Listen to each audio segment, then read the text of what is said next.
안녕하세요, 헬입니다. 오늘은 여러분들이 좋아하는 것과 관련된 이야기를 해보겠습니다. 그거 뭐죠? 바로 돈입니다. 물론 저도 좋아합니다. 갑자기 이 이야기를 왜 하느냐? 워킹홀리데이로 출국하는 학생들은 누구나 돈과 관련된, 일자리와 관련된 고민을 하고는 합니다. 내가 돈이 많아서, 혹은 우리 집에 돈이 많아서, 아니면 내가 준비 기간이 굉장히 길어서 여유가 있다면 여러분들은 워킹홀리데이 대신에 유학이나 이런 거를 선택을 해서 출국하는 친구들도 있을 겁니다. 하지만 내가 당장 출국해서 어떻게든 생활비를 벌지 않는다면 외국에서 생활하는 것 자체가 굉장히 힘들다라고 느끼는 친구들이 있죠. 그 친구들은 워킹홀리데이를 선택을 하거나 혹은 어학연수를 가서 일자리에 대한 고민을 합니다. 그러다 보니까 여러분들이 찾아보고 열광하고 관심 갖는 영상들 뭐죠? 대부분 워킹홀리데이 가서 1억 번설, 몇천만 원 번설 이런 것들에 관심을 갖고 나도 저렇게 되겠다는 생각을 합니다. 현실적으로 여러분들이 각 국가별로 출국을 했을 때 어느 정도의 돈을 벌게 될지, 비단 호주 워킹홀리데이 뿐만이 아니라 다른 국가들도 내가 얼마를 벌 수 있을지 지금부터 그 정확한 금액을 여러분들에게 공개를 해드리도록 하겠습니다. 내가 얼마의 돈을 벌 수 있을까라는 걸 계산하기 위해서는요, 여러분, 기본적으로 몇 가지가 정해져 있어야 계산이 가능하겠죠. 첫 번째는 각 국가별 시급이고요. 그리고 내가 어느 정도의 일을 하게 될지, 시간과 관련된 내용입니다. 먼저 그래서 여러분, 국가별로 최저시급이 얼마인지 한번 보도록 하겠습니다. 영국 최저시급은 9.5파운드, 15,000원 정도 된다고 생각하시면 좋고요.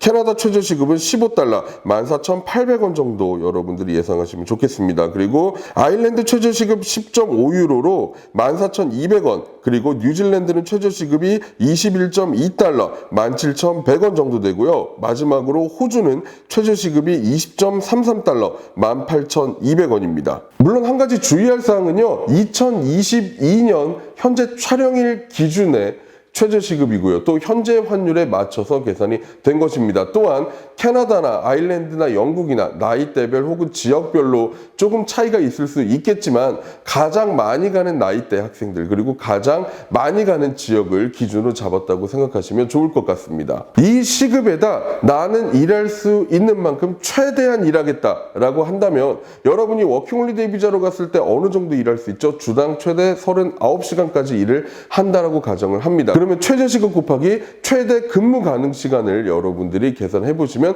얼마의 돈이 나오는지 계산하실 수가 있을 텐데요. 그러면 영국은 주에 58만 5천 원, 월 4주 기준으로 본다면 234만 원을 여러분들이 버실 수 있고요. 캐나다는 영국과 시급이 차이가 없었기에 비슷하겠죠.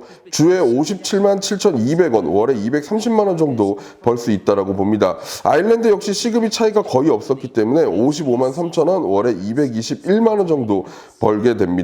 지금 말한 이 세 개 나라는 여러분들이 최대 시간으로 일을 했을 때 세금을 떼고 나면 월 200만 원 정도 여러분들이 버실 수 있다라고 생각하시면 좋겠습니다. 뉴질랜드 경우에는 주에 66만 6,900원, 4주 기준으로 267만 원 정도 벌게 됩니다.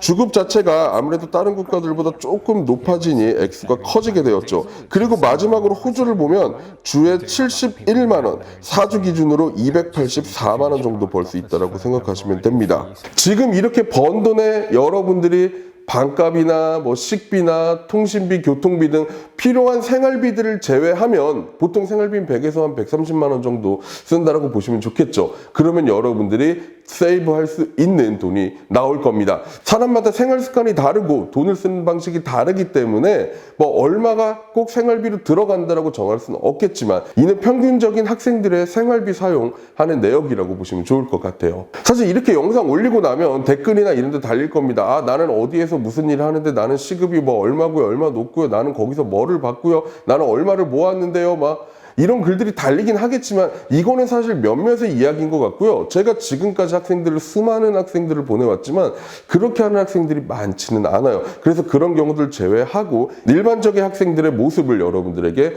전달을 드리고자 하는 겁니다. 출국 전에 내가 하루 정도 쉬고요, 6일 정도 일을 했을 때 따져보면 6.5시간 정도 여러분들이 일을 한다라고 생각하시면 되고, 그때 어떤 국가를 가시든 이 정도의 돈을 벌겠다라는 계산을 하신다면 여러분들이 출국해서 생활하고 계획하는데 조금 더 도움이 되지 않을까 합니다. 앞으로 저희 해림원정대에서 이렇게 출국 전에 여러분들이 꼭 알아야 돼, 알고 가면 좋은 내용들을 계속 업로드 해드릴 테니까 잊지 마시고 구독과 알림 설정 꼭 해주시기 바랍니다. 지금까지 해리였습니다. 감사합니다.